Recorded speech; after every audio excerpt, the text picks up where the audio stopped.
ঈদের সালাতের পদ্ধতি সম্পর্কে একটু জানে।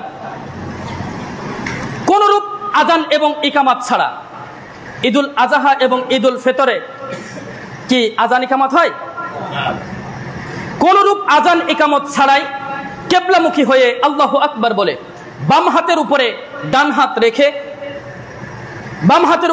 হাত রেখে বুকের উপরে বাঁধবে। অতঃপর সানা, দোয়ায়ে ইস্তিফতা, ওই যেটা আমরা ফরজ সালাতের পরে এই যে আমরা শিখালাম না, আল্লাহুম্মা বাঈদ বাইনি, যারা ফজরের সালাত আদায় করেন, আমরা ফজরের সালাতের পরে দার্স দিয়েছি, সেখানে আমরা এটা শিখিয়েছি। তো এটা পড়বে, এটা পড়ার পরে তারপরে কি করবে? তারপর আল্লাহু আকবার বলবে আর হাত উত্তোলন করবে।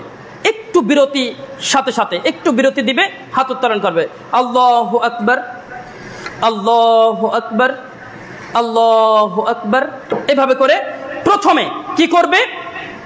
প্রথমে সিনতা আশরাতা ফিল উলা সাবআ, প্রথম রাকাতে 7 তাকবীর দিবে।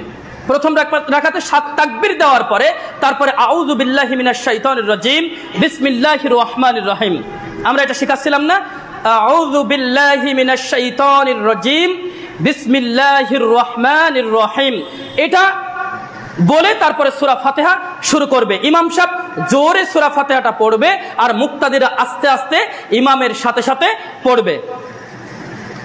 আজকে আমাদের সমাজে এ ফতোয়া চলে আসছে, ইমাম পড়লে আর মুক্তাদির সূরা ফাতিহা পড়া লাগে না, অথচ রাসূল সাল্লাল্লাহু আলাইহি ওয়াসাল্লাম বলছেন লা সলাতা লিমান লাম ইকরা বিফাতিহাতিল কিতাব, যে ব্যক্তি সালাতে সূরা ফাতিহা পড়লো না তার সালাতই হলো না, তার সালাত বাতিল।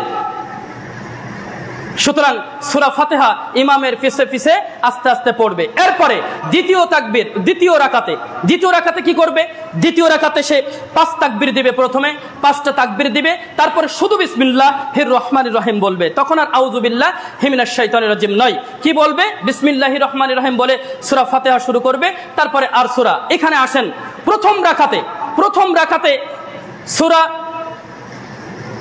কফ অথবা সূরা কি আলা, দ্বিতীয় রাকাতে সূরা আল কমার অথবা সূরা আল গশিয়া।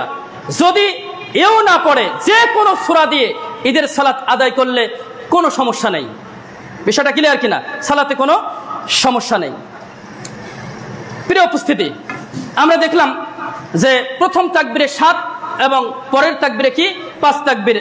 মনে রাখবেন, সূরা ফাতিহার পরে যে সূরাটা পড়া হয় ওইটা এবার আপনি মনোযোগ সহকারে শ্রবণ করবেন, মনোযোগ সহকারে শুনবেন। অতিরিক্ত তাকবীর দিতে অনেকেই ভুলে গিয়ে থাকে। আমি একদিন ভুলে গিয়েছি, আমি বাসায় একদিন মহিলাদের সালাত আদায় করাচ্ছি। আমাদের ওখানে মানে পুরুষ এবং মহিলাদের সালাতের জামাত 2টা ছিল, সমস্যার কারণে মানে জায়গা ছিল না বলে তাই। তো এটা যখন মহিলাদের সালাত আমি আদায় করাচ্ছি তখন প্রথমে 7 তাকবীর দিয়েছি, দ্বিতীয়বারে গিয়ে 5 তাকবীর দিতে ভুলে গিয়েছি।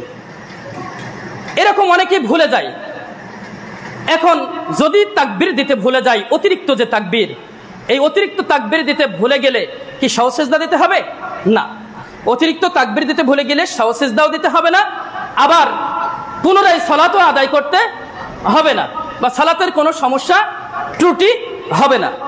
আজকে আমরা আমাদের সমাজে দেখতে পাচ্ছি যে এই যে 7 এবং 5 তাকবীরে যে সালাত আদায় করতে হয়, এই সম্পর্কে রাসূল সাল্লাল্লাহু আলাইহি সাল্লাম যে করেছেন 7 এবং 5 তাকবীরে ঈদের সালাতে 12 তাকবীরে সালাত আদায় করেছেন, এই মর্মে বহু হাদিস থেকে আমরা পাচ্ছি। যেমন তিরমিজি হাদিস নাম্বার 536, ইবনে মাজাহ হাদিস নাম্বার 1279, মিশকাত হাদিস নম্বর 1441, মিরআত হাদিস নম্বর 1455। এভাবে করে আমরা অনেক হাদিস থেকে পাচ্ছি যে 7, 5, 12 তাকবীরে আল্লাহ রাসূল সাল্লাল্লাহু আলাইহি সাল্লাম সালাত আদায় করতেন। আর আজকের সমাজে আমরা যেটা দেখতে পাচ্ছি, 6 তাকবীরে ঈদের সালাত আদায় করে। এই 6 তাকবীরে ঈদের সালাত নবী মুহাম্মদ রাসূলুল্লাহ সাল্লাল্লাহু আলাইহি সাল্লাম করেছেন, এই মর্মে কোনো একটাও হাদিস নেই। যে হাদিস আসছে সাহাবা কিরামদের আমল এবং আসার থেকে আসছে, তারপরেও সেটা স্পষ্টভাবে 6 তাকবীর নয়। আর যে হাদিস আসছে ওই হাদিসগুলো সহিহও নাই, হাসানও নাই, জয়ীফ হাদিস। জয়ীফ হাদিস পাশে আছে সহিহ হাদিস, ওরা মাযহাব টিকানোর জন্য ওই জয়ীফ হাদিস নেবে, কিন্তু ওরা সহিহ হাদিসের ধারের কাছে যাবে না। এটাই হচ্ছে মাযহাব। আজকের মাযহাবের রূপ হচ্ছে কি, সহিহ হাদিস পাশে থাকবে আর জাল জয়ীফ হাদিস থাকবে। ওরা ওদের মাযহাব টিকানোর জন্য কি করবে, জাল জয়ীফ হাদিসকে নিবে আর সহিহ হাদিসের গলায় ছুরি চালিয়ে দিবে। বিষয়টা ক্লিয়ার কিনা?